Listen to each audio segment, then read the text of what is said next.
"If you can fix this machine, I'll give you my paycheck," laughed the boss, and the black worker silenced him. Evelyn Johnson heard the laughter echo through the factory floor as she dried her hands on the cloth she always carried in her pocket.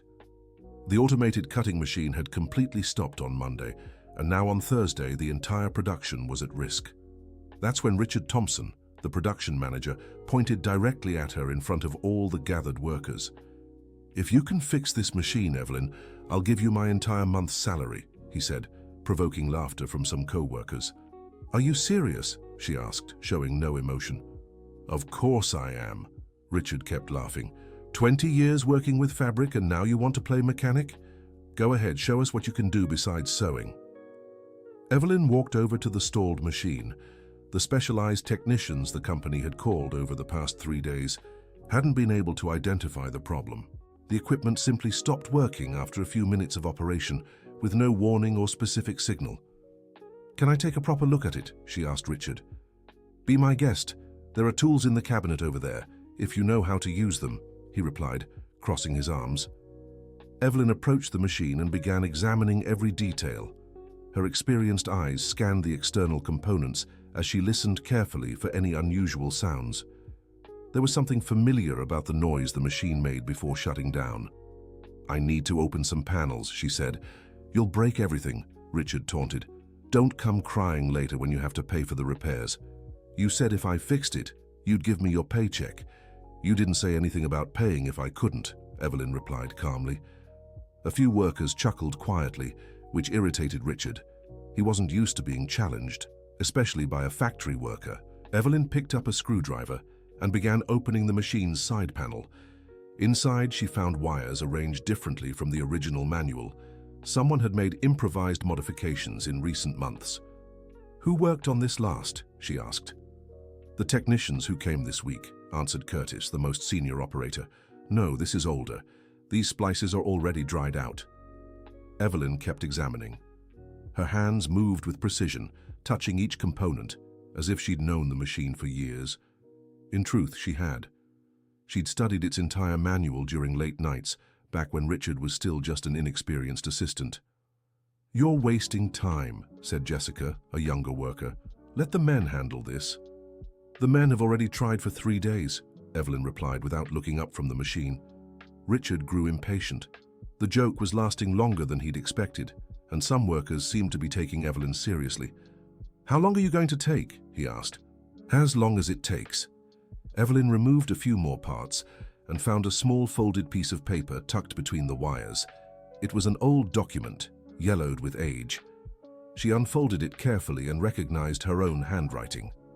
It was a maintenance report she'd written 5 years ago, recommending the replacement of a specific component. "Richard, do you remember this report?" She held up the paper. Richard barely glanced at it. "I don't have time to read reports from workers," he said, drawing more laughter. "In this report, I warned about replacing this machine's main capacitor 5 years ago." "What does that have to do with now?" Evelyn pointed to a small cylindrical component inside the machine. "This capacitor is swollen. When that happens, it works for a few minutes and then stops. Exactly what's happening now." An uncomfortable silence filled the room. Evelyn continued speaking, her voice firm and instructive. "If you had replaced it when I suggested, this wouldn't have happened. The capacitor costs $15.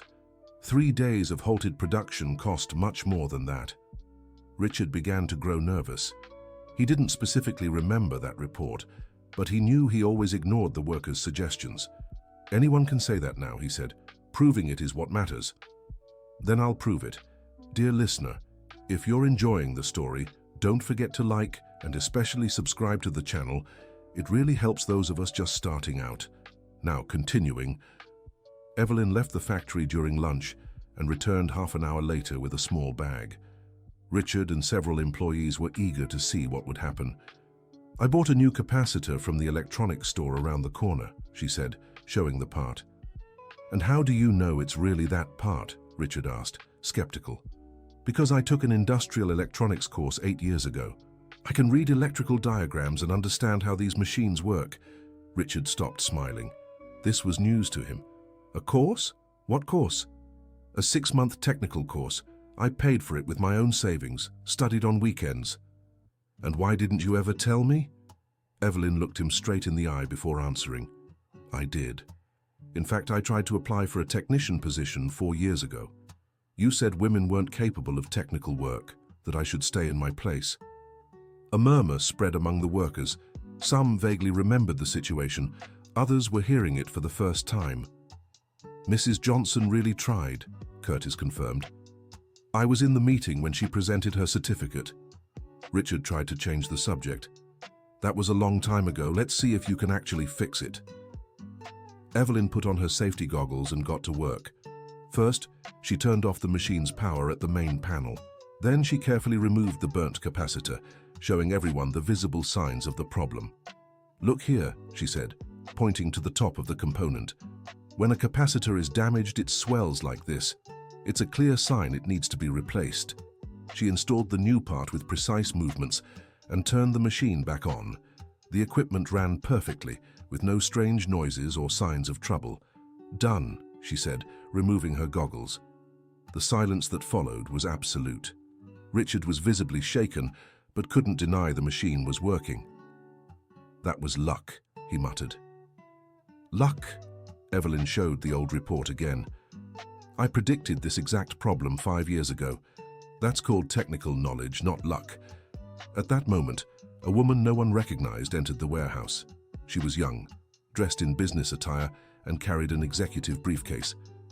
Excuse me, could you help me? I'm looking for the person in charge of production.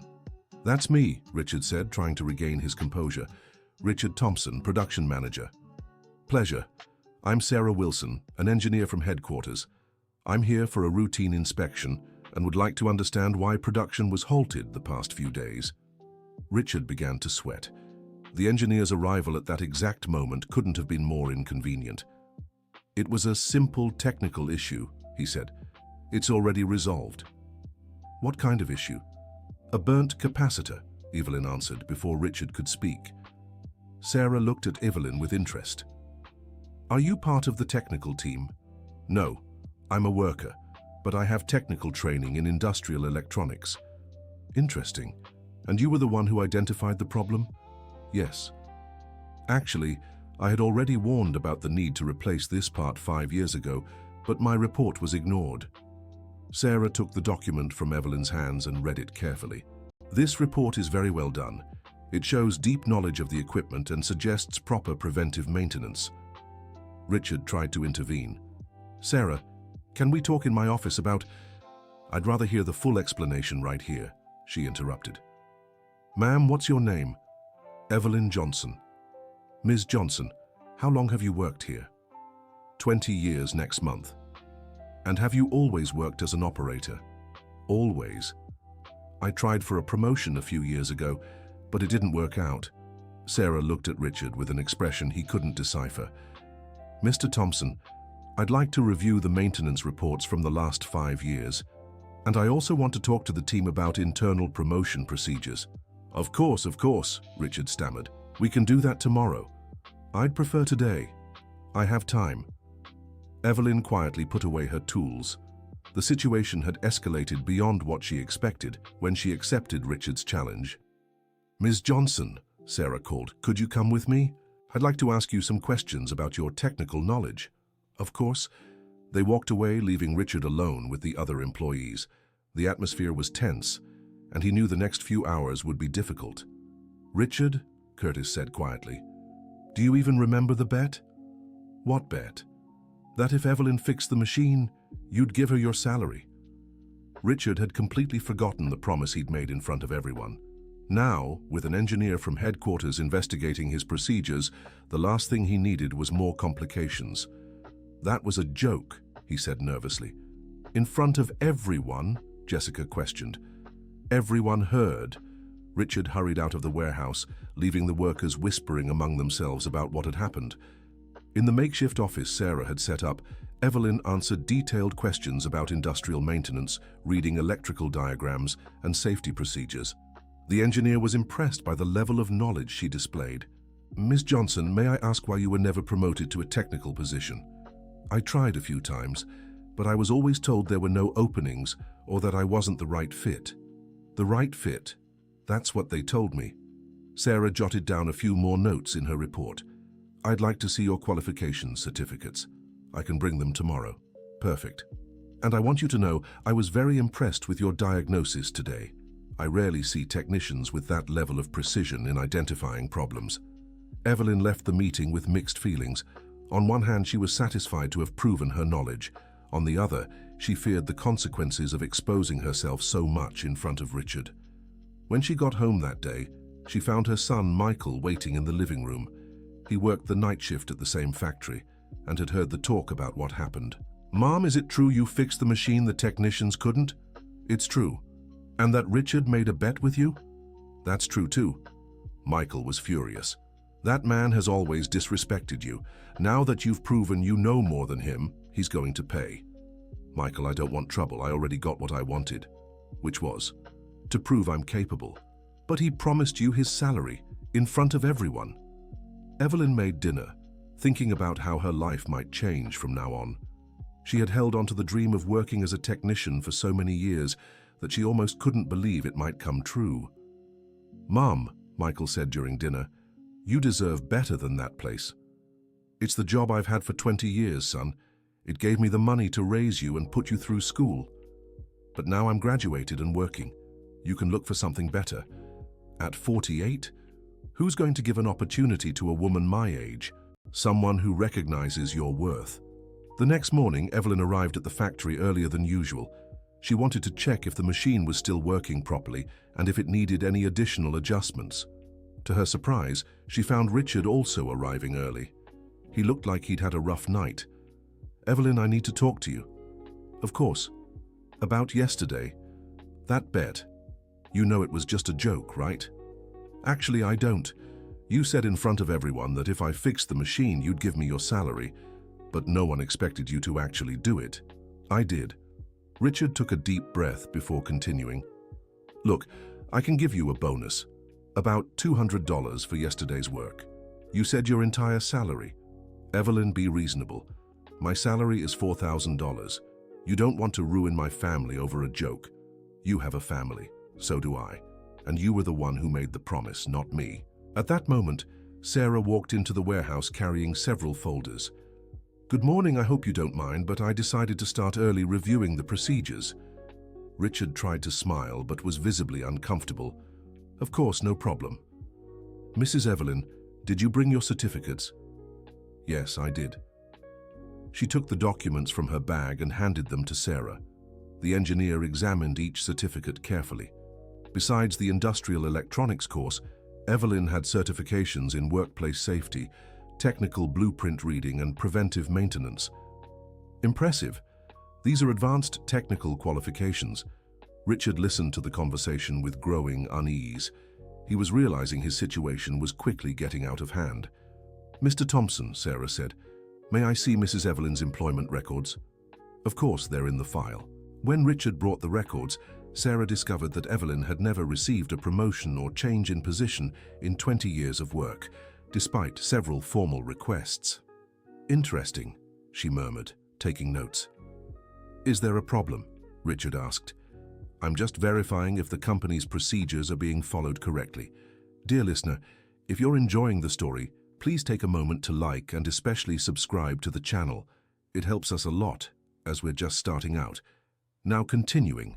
By morning, other employees arrived, and the story of Richard's bet began to spread. Some supported Evelyn, others thought she was pushing too hard by demanding the promise. "Mrs. Evelyn is right," Curtis said to a group of co-workers. "A promise is a promise." "But $4,000 is a lot of money," Jessica replied. "Richard has a family." "And Evelyn doesn't?" another worker questioned. "She's worked here 20 years and never been recognized." The discussion was starting to divide the workplace. Richard realized he needed to resolve the situation quickly before it spiraled out of control. Around 10 in the morning, a man no one recognized arrived at the factory. He was well dressed, wearing a dark suit, and seemed authoritative. He spoke briefly with Sarah before heading to the warehouse. "May I speak with Richard Thompson?" "That's me." Richard stepped forward, trying to appear confident. "I'm Robert Anderson, Regional Director. I received a report about irregularities at this facility and came to verify personally." Richard felt the ground disappear beneath his feet. The situation had escalated far beyond what he'd imagined. What kind of irregularities? Issues with personnel management, inadequate equipment maintenance, and possible discrimination in promotion processes. "Mr. Robert, I'm sure there's been a misunderstanding. Let's talk in your office.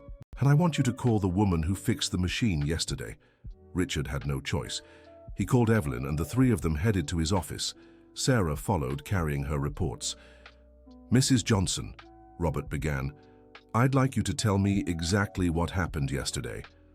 Evelyn recounted the whole story from the beginning, the machine being down for 3 days, Richard's challenge, discovering the problem, and the promise of extra pay if she could fix it. "And you really made that promise?" Robert asked Richard. "It was a joke, Mr. Anderson. I didn't expect that she had the technical knowledge to solve the issue." "That's not what I... Then what was it?" Richard realized any answer he gave would only dig him deeper. "Mr. Anderson," Evelyn said, "I don't want to cause trouble for anyone. I just want my work to be recognized." "Your work is being recognized," Robert replied. "Sarah showed me your technical qualifications and your history of ignored reports. This is unacceptable." He turned to Richard. "How many times has Mrs. Johnson applied for a promotion in recent years?" Richard checked the records. "Apparently, 4 times.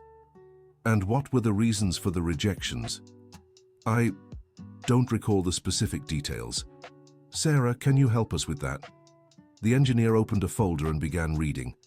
"First attempt, 6 years ago. Rejected for lack of technical experience. Second attempt, 4 years ago. Rejected for not meeting the job profile. Third attempt, 3 years ago. Rejected for need to maintain operational continuity. Fourth attempt, 1 year ago. Rejected for no available positions." "Interesting," Robert said. "And during that time, how many men were promoted to technical positions?" Richard started sweating. "I'd have to check." Sarah already checked. 7 men were promoted to technical roles in the last 6 years. The silence in the room was uncomfortable. Richard clearly had no defense. "Mr. Thompson," Robert continued, "this company has a very clear equal opportunity policy. What I see here is a clear case of discrimination." "Mr. Anderson, I can explain." "You can explain later. Right now, I want to resolve Mrs. Johnson's situation." Robert turned to her. "Mrs. Johnson, would you like to work as a maintenance technician?" "Very much," she answered without hesitation. "Sarah, what's the starting salary for that position?" $3,500 plus technical benefits." "Perfect. Mrs. Johnson, starting Monday, you'll officially be a maintenance technician at this facility." Evelyn felt her eyes fill with tears. After 20 years, she was finally getting the recognition she deserved. "And what about Mr. Thompson's promise?" Robert asked. "Mr. Anderson," Evelyn said, "now that I've gotten my promotion, I don't need his extra pay." Richard sighed in relief. But Robert wasn't finished. "Actually, the company has a bonus policy for employees who identify maintenance issues that prevent major losses. From what I understand, Mrs. Johnson's repair saved at least a week of halted production." "That's correct," Sarah confirmed. "So she's entitled to a special bonus of $2,000 in addition to the promotion." Evelyn couldn't believe what she was hearing. In a single day, her life had completely changed. "And Mr. Thompson," Robert continued, "you'll be transferred to headquarters, where you'll participate in a management training program." "Transferred?" "It's an opportunity for growth. I'm sure you'll learn a lot about recognizing and developing talent." After Robert and Sarah left, Richard stayed alone with Evelyn in the office. "Evelyn, I hope you don't hold any grudges." "Richard, I never wanted to hurt you. I just wanted a chance." "You got more than a chance. You got my position." "No, I got my place. The one that should have always been mine." Richard realized Evelyn was right. For years he had underestimated her abilities simply out of prejudice. "I'm sorry for all those years of disrespect," he said sincerely. I accept your apology, but I hope this helps you treat others better in the future." When they left the office, they found the workers gathered in the warehouse. The news of Evelyn's promotion had already spread. "Ms. Evelyn," Curtis shouted, "congratulations on the promotion!" Applause filled the space. Evelyn felt an emotion she had never experienced at work before, the genuine recognition of her colleagues. "Thank you, everyone. I hope I can help all of you from now on." "Are you going to be our boss now?" Jessica asked. "I'll be a maintenance technician. My job will be keeping the machines running so you can keep producing." That afternoon, Evelyn called Michael to share the news. "Mom, I can't believe it. After all this time." "That's right, son. Sometimes things happen when we least expect them. Are you taking the promotion?" "Of course I am. It's what I've always wanted." "What about Richard? He's being transferred to headquarters. Maybe there he'll learn to value people more." "You deserve all this and more, Mom." At the end of the day, when all the employees had left, Evelyn stayed alone in the warehouse, looking at the machine she had fixed. It was just an automatic cutting machine, but it meant so much more. It represented years of ignored knowledge, undervalued skills, and postponed dreams. Now, finally, she would have the chance to use all her professional expertise, not just to fix broken machines, but to implement preventive maintenance programs that would keep them from breaking in the first place. Over the weekend, Evelyn organized her certificates and began planning her new work routine. It would be a big change after 20 years doing the same job, but she was ready. The following Monday, when she arrived for her first day as a technician, she found a surprise at her new workstation. Robert had authorized the purchase of all the professional tools she had suggested, along with a computer so she could prepare detailed technical reports. "Good morning, Technician Evelyn." Curtis greeted her with a smile. "Good morning, Curtis. How are the machines today?" "All running. I think they already know who's in charge now." Evelyn laughed. It was the first time in a long while she had felt truly happy at work. During the first few weeks, she developed a preventive maintenance schedule for all the factory's equipment. She identified several potential issues that could have caused future shutdowns and prepared detailed reports on each discovery. Sarah returned a month later to check on the results of the changes. "How are you adjusting to the new position, Miss Evelyn?" "Very well. I love being able to use my technical knowledge, and the results show it. There hasn't been a single unscheduled shutdown since you took over. Preventive maintenance makes all the difference. I have a proposal for you," Sarah said. "The company is implementing a technical training program across all locations. I'd like you to help develop the curriculum." "Me? You have the hands-on experience we need. You know the real problems that happen day to day." Evelyn accepted the challenge. Over the following months, she worked with a team of engineers to create a training program that combined technical theory with hands-on experience. The program was a success. Employees from various units participated in the training, and the quality of maintenance improved significantly across the entire company. 6 months after the famous bet, Evelyn received an unexpected invitation. The company wanted her to attend a national industrial maintenance convention where she would present the program she had helped develop. "I never imagined I'd speak in front of hundreds of people," she told Michael. "Mom, you know more than a lot of so-called experts, but it's different. I'll be speaking to engineers, managers, and they'll learn from you." The presentation at the convention was a milestone in Evelyn's career. She spoke about the importance of valuing the practical knowledge of operational employees and how shop floor experience can contribute to significant technical improvements. After the presentation, several business owners approached her to talk. A consulting firm offered a partnership to develop similar programs for other industries. "Ms. Johnson," said the consulting director, "your approach is innovative. It combines solid technical knowledge with real hands-on experience." "It's what I've always done. I just never had the chance to show it." "Would you like to work with us? It'd be an opportunity to expand your impact to many more companies." Evelyn asked for time to think. It was a tempting offer, but it would mean leaving the company where she had built her career. When she returned from the convention, she discussed the proposal with Robert.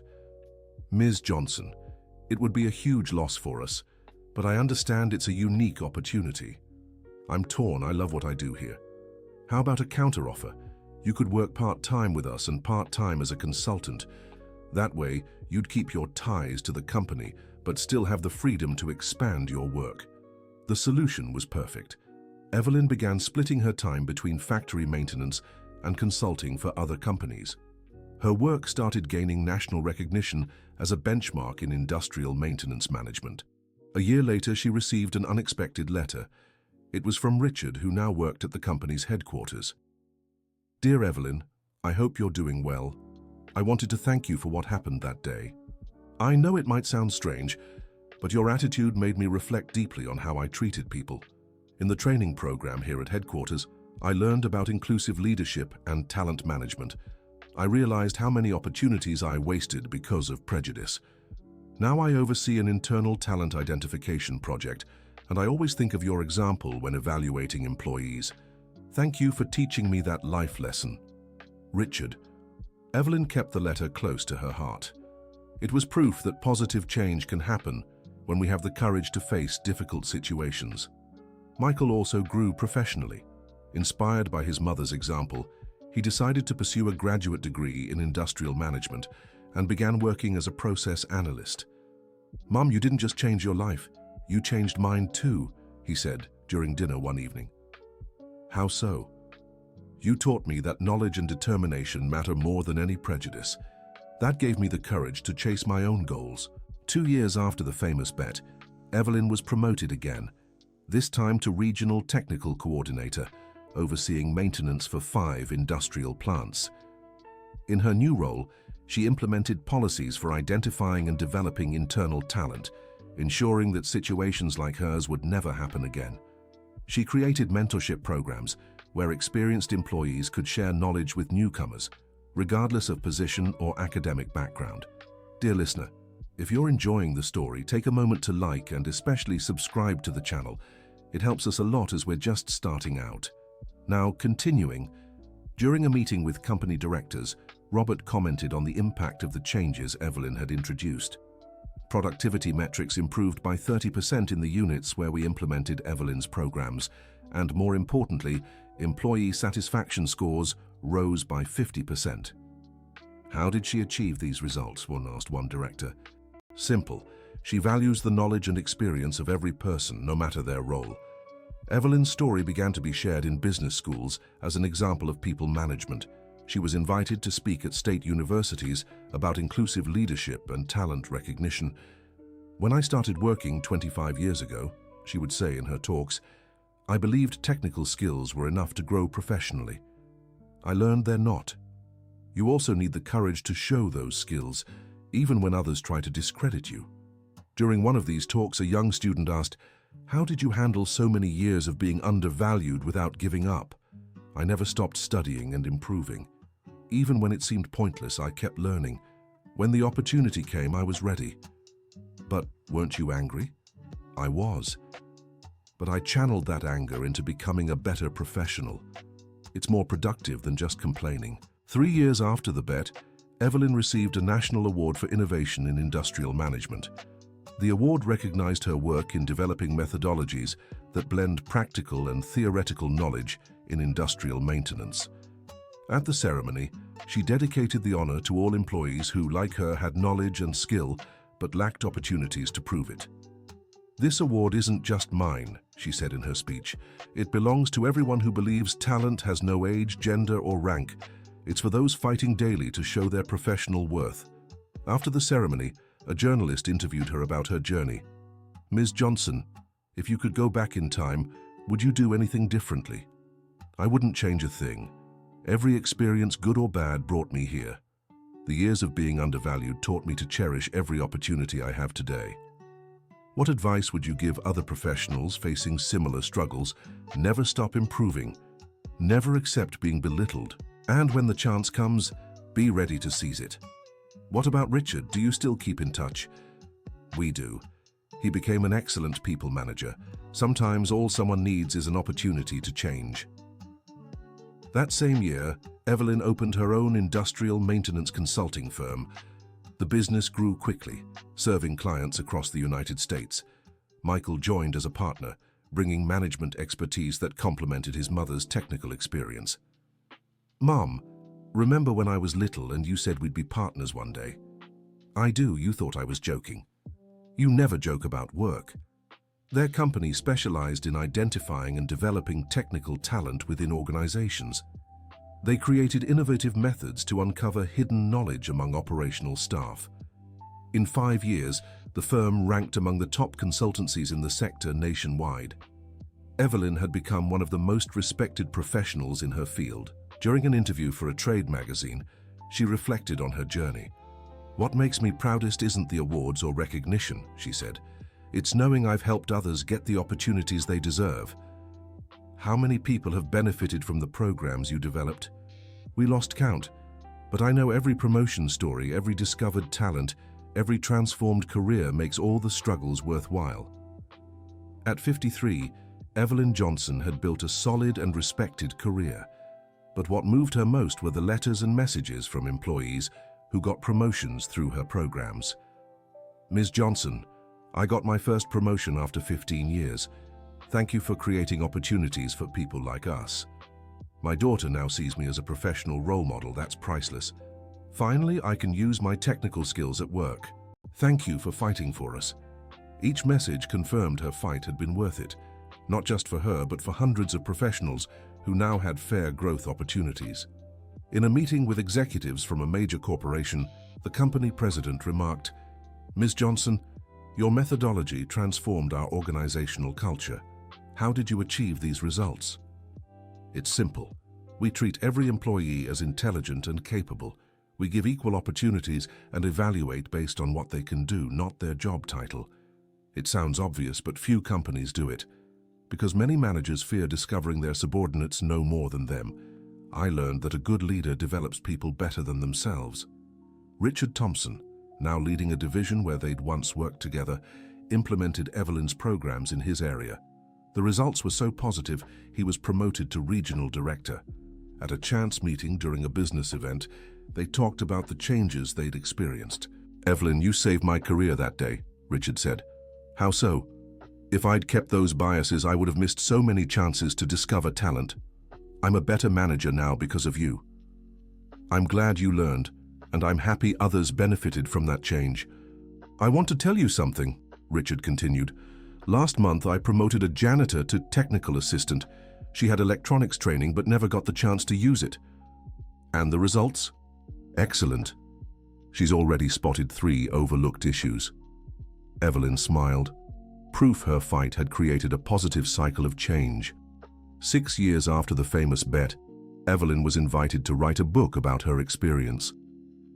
From factory worker to consultant, A Journey of Professional Recognition became a bestseller in Human Resources. In it, she detailed her journey, from years of being undervalued to national recognition. But the focus was lessons learned and methodologies developed to identify and nurture talent. "What motivated me to write the book," she explained in an interview, "was realizing my story isn't unique. Thousands of skilled professionals are stuck in roles beneath them for lack of opportunity." What's the book's main message? That technical skills matter but aren't enough. You need courage, persistence, and most of all, belief in your own worth. The book inspired a national movement valuing internal talent. Companies across the country began implementing programs like Evelyn's. At a national HR conference, she was chosen as keynote speaker. During her talk, she shared the full story of the bet that changed her life. "That broken machine represented much more than a technical problem," she said to an audience of 2,000 managers.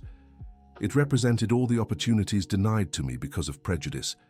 When Richard made that bet, he was certain I would fail, but he didn't know I had spent years preparing for that moment. The lesson is, always be prepared. When opportunity comes, you need to be ready to seize it fully." After the talk, hundreds of people approached her to share their own stories of professional triumph. Evelyn realized she had become a symbol of hope for many workers. Now, at 55, she leads one of the country's top talent management consulting firms. Her company serves over 200 organizations and has helped thousands of professionals earn the recognition they deserve. Michael oversees the daily operations, allowing her to focus on developing new methodologies and sharing knowledge through talks and books. "Mum, Sometimes I wonder how our lives would have been if you hadn't taken that bet, Michael said during lunch. I'd probably still be a factory worker. Not that there's anything wrong with that, but I wouldn't be using my full potential. Do you regret anything? Not a thing. Every hardship made me stronger. Every no I got pushed me to prepare better. What about Richard? Richard is a friend now. He learned, he grew, and he's helping others. That's what matters. Last month, Evelyn received an honorary doctorate from a state university in recognition of her contributions to talent management and development. During the ceremony, she reflected on her early days at the factory when she dreamed of fully applying her technical knowledge. "I never imagined I'd come this far," she said in her acceptance speech, "but I always believed knowledge and determination open any door. I dedicate this honor to every talented professional still waiting for their chance. Don't give up. Prepare. Your time will come." The week after the ceremony, Evelyn got an unexpected call. It was a young worker from a shoe factory in Milwaukee. "Ms. Johnson, my name is Ashley. I read your book and wanted to talk to you." "Of course, Ashley. How can I help?" "I've worked at the factory for 5 years. I have a technical degree in industrial production, but I've never been promoted.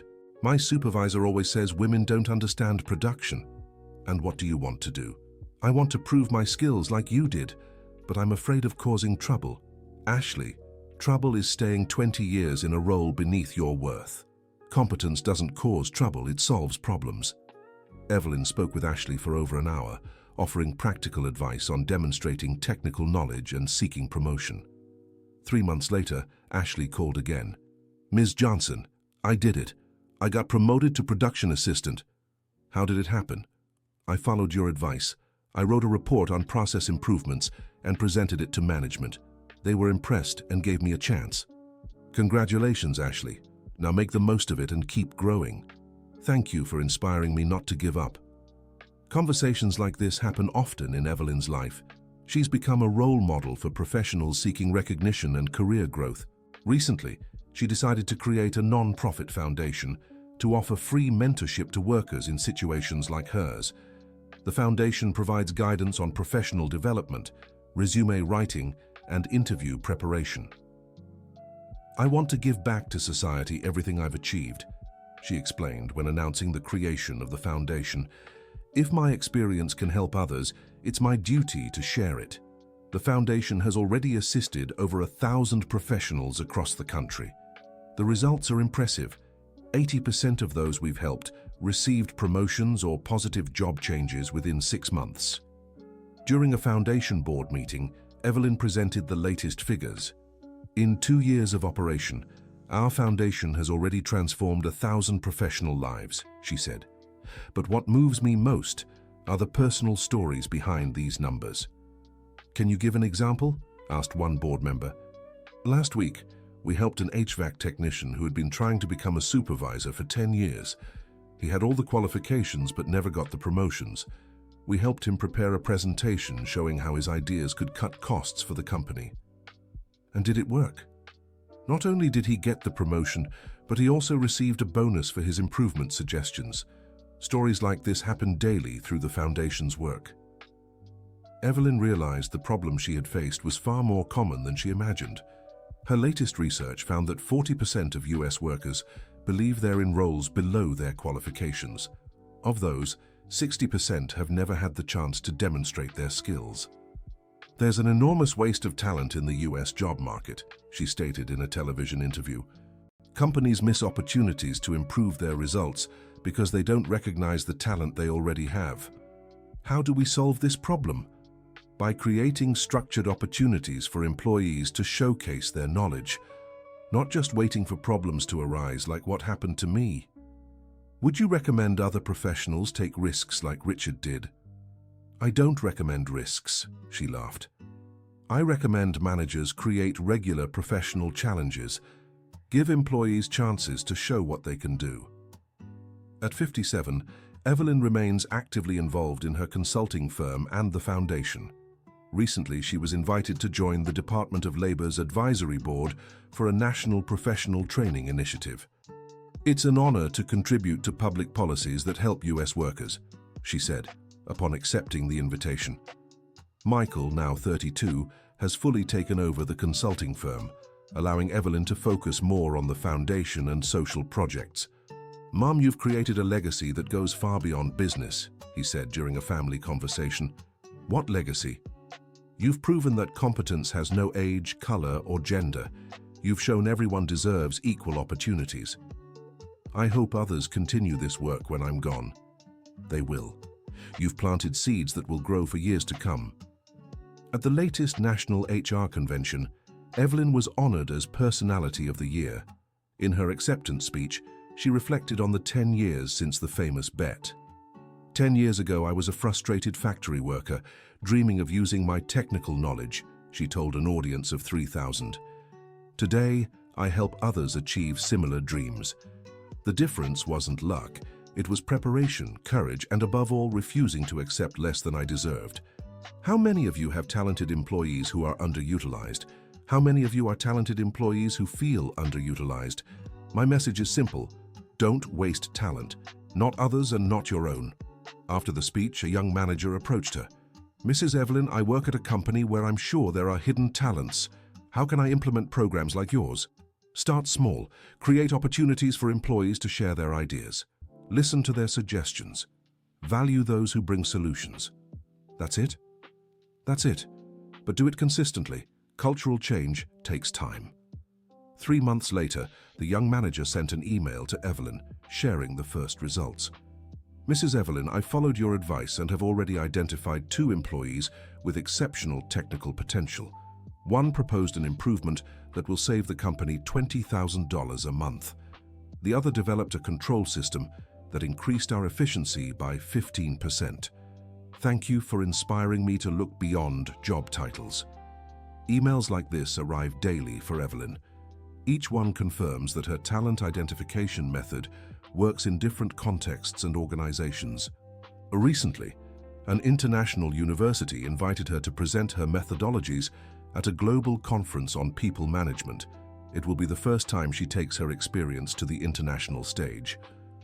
"I'm nervous," she confessed to Michael. "I never imagined my story would go this far." "Mom, your story is universal. Prejudice and wasted talent exist everywhere. Your solution can help people all over the world. I hope I'm up to the responsibility. You've always risen to every challenge. This one won't be any different." As she prepares for the international conference, Evelyn reflects on the journey that began with a simple bet at a textile factory in Chicago. On that Thursday morning 10 years ago, she never imagined that fixing a broken machine would change not only her life, but the lives of thousands of others. "Sometimes I wonder what would have happened if I hadn't accepted Richard's challenge," she said in a recent interview. "Why did you accept?" "Because I was tired of being underestimated.